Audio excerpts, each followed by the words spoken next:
Кыргызская республика и весь Центральноазиатский регион имеет огромный потенциал производства и экспорта свежей и сушеной плодово-овощной продукции, в том числе сладкого стручкового перца. В Кыргызстане сладкий стручковый перец выращивается по всей республике. Самый богатый урожай получают в Джалалабадской области. Это наше демонстрационное поле. Когда приходят новые семена, мы их здесь высаживаем, а потом передаем нашим фермерам.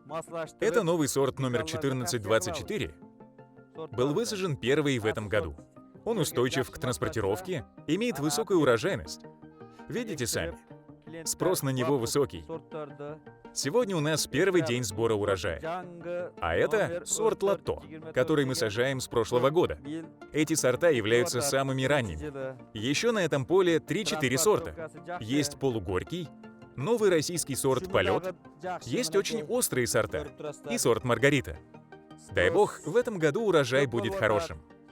Одним из условий поставок продукции на европейские рынки является ее соответствие требованиям стандартов ЕЭК ООН. В Кыргызстане работа по разработке и введению стандартов ЕЭК ООН на сельскохозяйственную продукцию началась в 2009 году.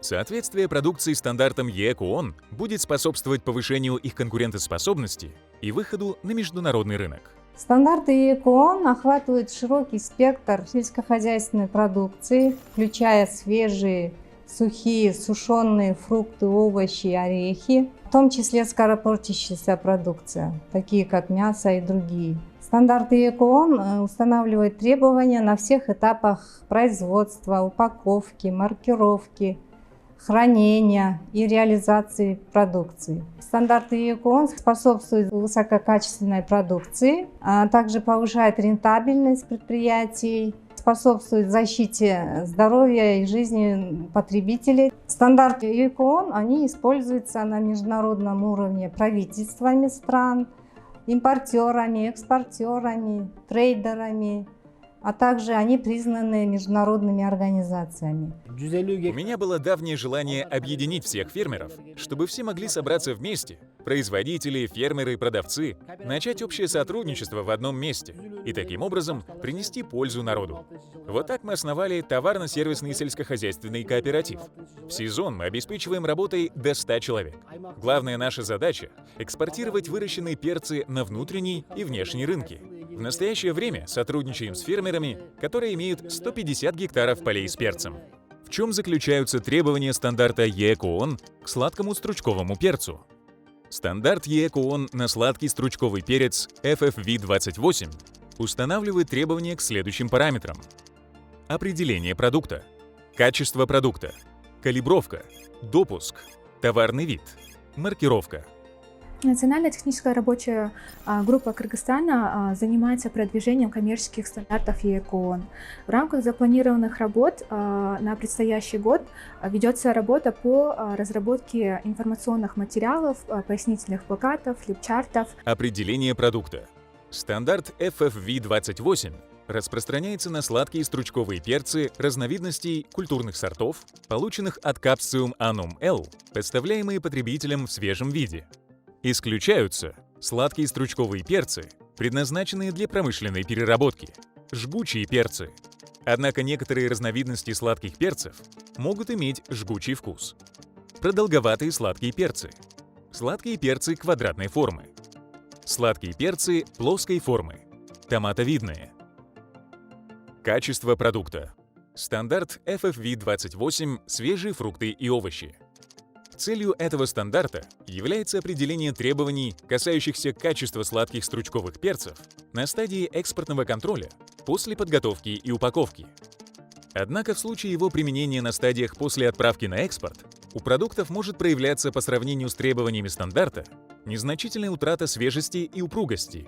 Для продуктов, отнесенных к категориям помимо высшего сорта, незначительное ухудшение состояния, вызванное их развитием и тенденцией к порче. Вместе с тем, при применении стандарта на стадиях после экспорта или отправки владелец, продавец несет ответственность за соблюдение требований стандарта. Владелец, продавец продуктов не может выставлять такие продукты или предлагать их для продажи или поставлять их, реализовывать их любым образом, кроме как в соответствии с настоящим стандартом. Минимальные требования. Плоды продукта должны быть неповрежденными. Не допускается отсутствие чашечки цветка. Не допускаются отверстия, открывающие внутреннюю часть плода. Не допускается растрескивание до мякоти. Не допускается чрезмерный солнечный ожог. Минимальные требования. Плоды продукта должны быть доброкачественными. Не допускается очень незначительное гниение. Незначительное гниение. Гниль на чашечке или плодоножке. Серьезные язвины. Серьезные повреждения. Серьезная порча места отпавшего цветка. Плоды продукта должны быть чистыми, практически без видимых посторонних веществ. Разрешено для всех сортов заметные следы посторонних веществ. Разрешенный предел для всех сортов практически без заметных посторонних веществ. Не допускаются посторонние вещества. Не допускается сажеобразный налет плесени от тлей. Перцы должны быть приемлемой степени свежести. Свежесобранные или поступившие из хранилища перцы могут быть слегка мягкими, но не сморщенными. Не допускается чрезмерное сморщивание. Перцы должны быть практически без насекомых вредителей, без затрагивающих мякоть внутренних или внешних повреждений, вызванных насекомыми вредителями. Не допускается колония насекомых. Не допускаются внешние повреждения насекомыми. Не допускаются внутренние повреждения насекомыми. Плоды продукта должны быть без повреждений, причиненных низкой температурой или морозом. Не допускаются повреждения охлаждением, оседающие стекловидные пятна, повреждения обморожением, повреждения обморожением внутри. Плоды должны быть с плодоножками. Плодоножка должна быть аккуратно срезана. Чашечка цветка должна быть неповрежденной. Продукт должен быть без аномальной поверхностной влажности, без постороннего запаха или привкуса. Степень развития и состояние сладких стручковых перцев должны быть такими, чтобы продукт мог выдерживать перевозку, погрузку и разгрузку, доставляться в место назначения в удовлетворительном состоянии. Классификация. Сладкие стручковые перцы разделяются на 3 сорта. Высший сорт, первый сорт, второй сорт. Высший сорт. Сладкие стручковые перцы высшего сорта должны быть высшего качества, иметь характерные признаки своей разновидности и товарного типа. Не должны иметь дефектов, за исключением весьма незначительных поверхностных дефектов, при условии, что они не влияют на общий внешний вид, качество, сохраняемость и товарный вид продукта в упаковке. Первый сорт. Сладкие стручковые перцы первого сорта должны быть хорошего качества. Они должны иметь характерные признаки своей разновидности или товарного типа. Однако могут допускаться следующие незначительные дефекты при условии, что они не влияют на общий внешний вид, качество, сохраняемость и товарный вид продукта в упаковке. Незначительный дефект формы. Незначительный серебристый налет или повреждения, вызванные трипсами, покрывающие не более 1/3 общей площади поверхности.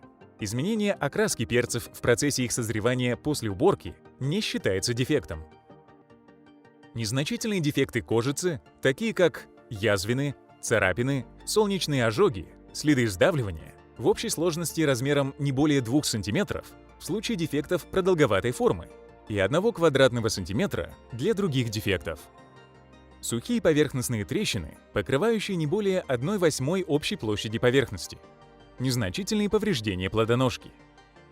Второй сорт. Ко второму сорту относятся сладкие стручковые перцы, которые не могут быть отнесены к более высоким сортам, но отвечают минимальным требованиям, перечисленным выше. Могут допускаться следующие дефекты при условии, что сладкие стручковые перцы сохраняют присущие им характерные признаки качества, сохраняемость и товарный вид. Дефекты формы. Не допускается дефект формы и развития с незначительным опробкованием. Серебристый налет или повреждения, вызванные трипсами, покрывающие не более 2/3 общей площади поверхности. Дефекты кожицы, такие как язвины, царапины, солнечные ожоги, помятости, зарубцевавшиеся повреждения, в общей сложности размером не более 4 см в случае дефектов продолговатой формы и 2,5 квадратных сантиметров для других дефектов. Сухие поверхностные трещины, покрывающие не более 1/4 общей площади поверхности. Ухудшение состояния места отпавшего цветка общей площадью не более 1 квадратного сантиметра. Сморщивание не более чем на 1/3 поверхности. Повреждение плодоножки и чашечки при условии, что прилегающая мякоть остается неповрежденной. Калибровка. Калибровка производится по максимальному поперечному сечению или по весу стручка сладких перцев. Удлиненные стручки сладких перцев должны быть достаточно одинаковыми по длине. Однородность по размеру не является обязательной для второго сорта. Допуск. На всех этапах реализации в каждой партии допускается наличие продукции, не отвечающей установленным для указанного сорта требованиям в отношении качества и размеров. Допуски по качеству. Высший сорт. Не более 5% по количеству или весу стручков сладких перцев. Первый сорт. Не более 10% по количеству или весу стручков сладких перцев. Второй сорт. Не более 10% по количеству или весу стручков сладких перцев. Допуски по размеру. Не более 10% в общей сложности по количеству или весу стручков сладких перцев. Товарный вид. Содержимое каждой упаковки должно быть однородным. Каждая упаковка должна содержать только стручки сладких перцев одного и того же происхождения, разновидностей товарного типа, качества и размера для высшего и первого сортов в значительной мере одинаковой спелости и окраски. Однако смесь сладких стручковых перцев, явно различных по цвету или товарному типу, может упаковываться в упаковке или фасовочной единицы для продажи при условии, что они являются однородными по качеству и в отношении каждого цвета или товарного типа по происхождению. Видимая часть содержимого упаковки должна соответствовать содержимому всей упаковки. Упаковка. Сладкие стручковые перцы должны быть упакованы таким образом, чтобы обеспечивалась надлежащая сохранность продукта. Материалы, используемые внутри упаковки, должны быть чистыми и не вызывать внешнего или внутреннего повреждения продукта. Для нанесения текста или наклеивания этикеток используются нетоксичные чернила или клей. После снятия наклейки с перца не должно оставаться видимых следов клея и не должны образовываться дефекты кожицы. После снятия наклейки с перца не должно оставаться видимых следов клея и не образовывалось дефектов кожицы. В упаковках не должно содержаться никаких посторонних веществ. Маркировка. На каждой упаковке четким и нестираемым шрифтом должны наноситься следующие данные, которые должны быть сгруппированы на одной стороне и видимы снаружи. Опознавательные обозначения. Характер продукта. Происхождение продукта. Товарные характеристики. Официальная отметка о контроле. Перец стручковый сладкий 1725 тонн. То в 2021 году тот же экспорт перца стручкового составил 5738 тонн. И стандарты, которые приняты, позволяют нашим производителям уже как-то больше производить. Они заинтересованы в свою продукцию, чтобы экспортировать и стараются выращивать, объем увеличивать. Установленные технические регламенты, они, в принципе, можно сказать, соответствуют требованиям международных стандартов. Предпринимателям хотелось, чтобы побольше они обучались. Внедрение стандартов ЕЭКООН способствует росту микро, малых и средних предприятий в сельском хозяйстве Кыргызстана, ускоряя интеграцию нашей страны в мировую торговлю. Стандарты принимают во внимание общие интересы и потребности частного и государственного секторов, способствуют повышению коммерческого качества и объемов экспорта, облегчают доступ сельскохозяйственной продукции на международные рынки и повышению конкурентоспособности отечественной продукции в этих рынках.